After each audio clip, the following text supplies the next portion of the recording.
father of prophets, breaking the chains of idol worship, fire's transformation into mercy, the incredible life of Prophet Abraham. Idolaters do not want people to worship other than idols. They decided to throw Abraham into the biggest fire they could build with the intent of burning him alive. All the disbelievers were ordered to gather wood for fire as a service to their gods. For several days they collected the firewood. They dug a deep pit, filled it with firewood, and ignited it. They brought a catapult with which they will cast Abraham into the fire. They tied Abraham's hands and feet with ropes and put him on the catapult. The fire was ready and its flames were reaching the sky. The people stood away from the pit because of the great heat. Then the chief priest gave his order to cast Abraham into the fire. The catapult was shot and Abraham was cast into the fire. When Abraham was about to be thrown into the fire, Angel Gabriel said, "O Lord, your servant Abraham is being cast into the fire due to his loyalty to you." God responded, "If he seeks your help, then assist him." As Abraham was being catapulted into the fire and was in midair, Angel Gabriel asked to Abraham, "Do you want to be saved?" And Abraham replied, "No, I do not need your help." Gabriel persisted, "Will you not pray to God to save you?" To this, Abraham completely surrendered to God, saying, "God is sufficient for us, and he is the best capable of managing everything." He showed fully that he was willing to accept God's will. Whether God wanted the fire to burn his body or save him, both are completely same for him. He even refused the help of Angel Gabriel, which was the last chance to cause a means of salvation, proving that he was worthy of the title Friend of God. He can truly go into the fire or hell for God. He didn't have any fear. The flames were still there, but God issued his command. "O fire, be coolness and safety upon Abraham." Surah Al-Anbiya 69. The fire, under God's command, became cold and saved Abraham. It only burned the ropes binding him. Abraham remained calm in the fire, praising and glorifying God. His heart was filled only with love for God, devoid of fear or regret. For those who love God, even in the face of fire, there is no fear. From a distance, the people, leaders, and priests watched the immense fire, which nearly suffocated them and burned their faces. It lasted so long that they believed it would never go out. To their astonishment, when it finally did, they saw Abraham emerging from the pit unharmed, his face radiant with God's grace.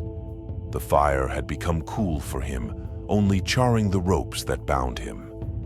Abraham walked out calmly, and the unbelievers shouted in defeat, realizing his miraculous survival. God says in Al-Quran, "And they intended for him harm, but we made them the greatest losers." Surah Al-Anbiya 70.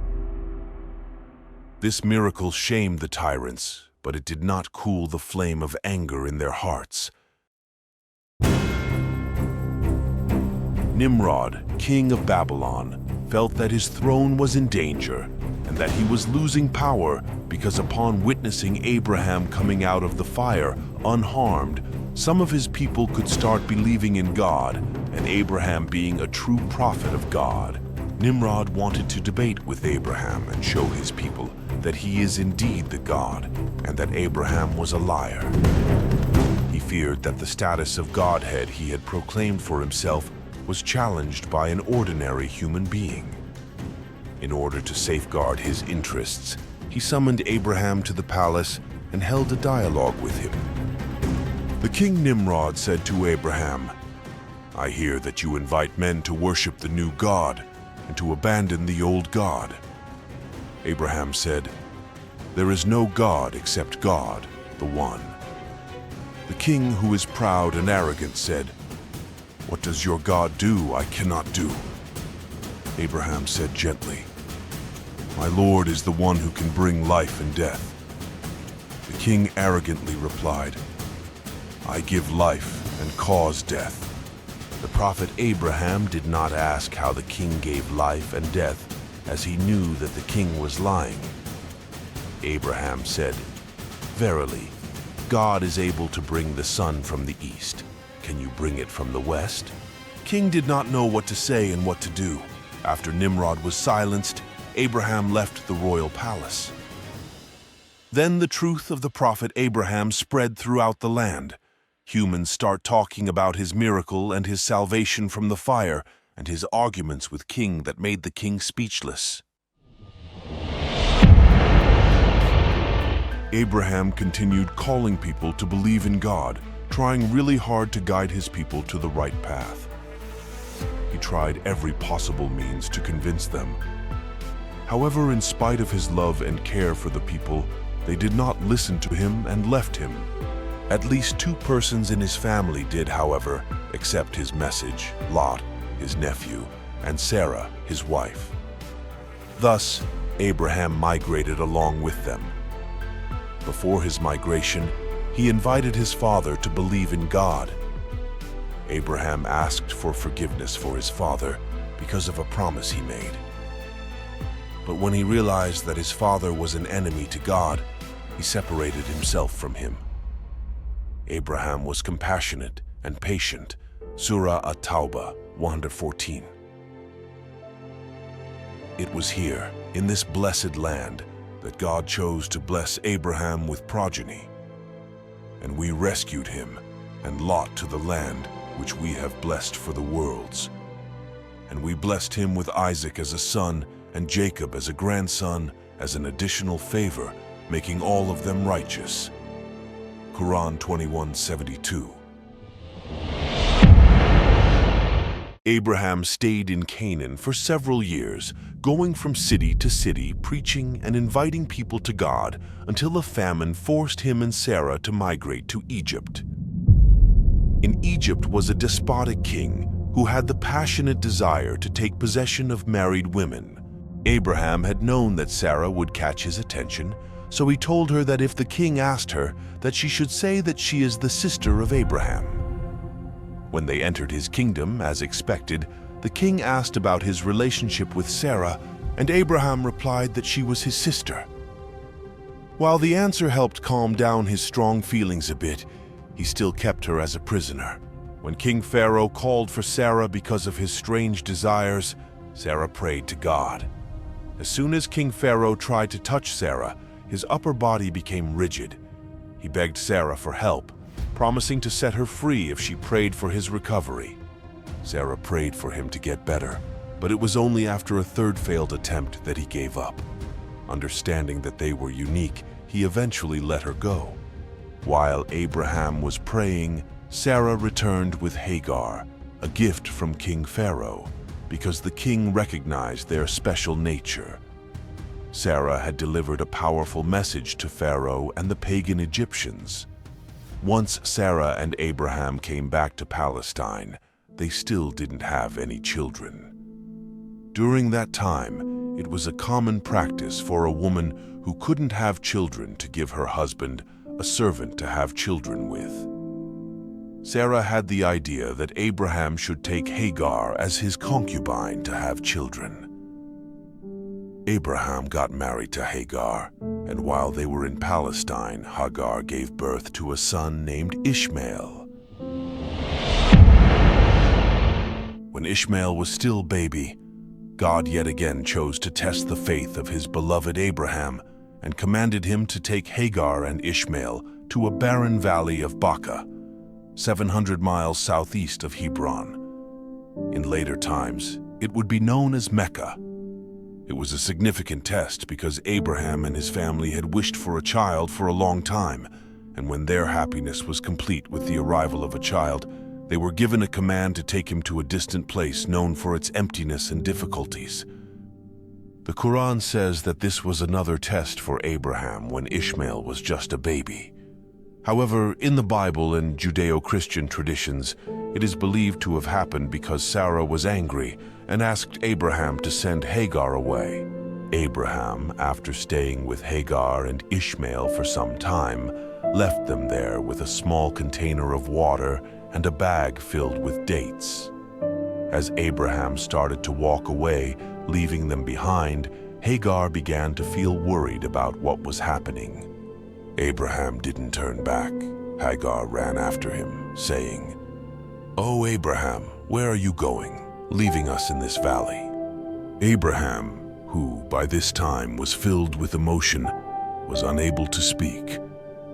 Tears rolled down his cheeks, and he turned his face away from her. 'Cause he knew that leaving his wife and child in that desert was tantamount to certain destruction, but that was the sacrifice demanded of him by God.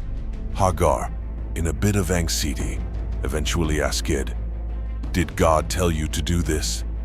Suddenly, Abraham stopped, turned it around, and said, "Yes." Hagar submitted to her Lord, "I am satisfied to be with God." While she made her way back to little Ishmael, Abraham continued walking until he reached a narrow path in the mountains where they wouldn't be able to see him.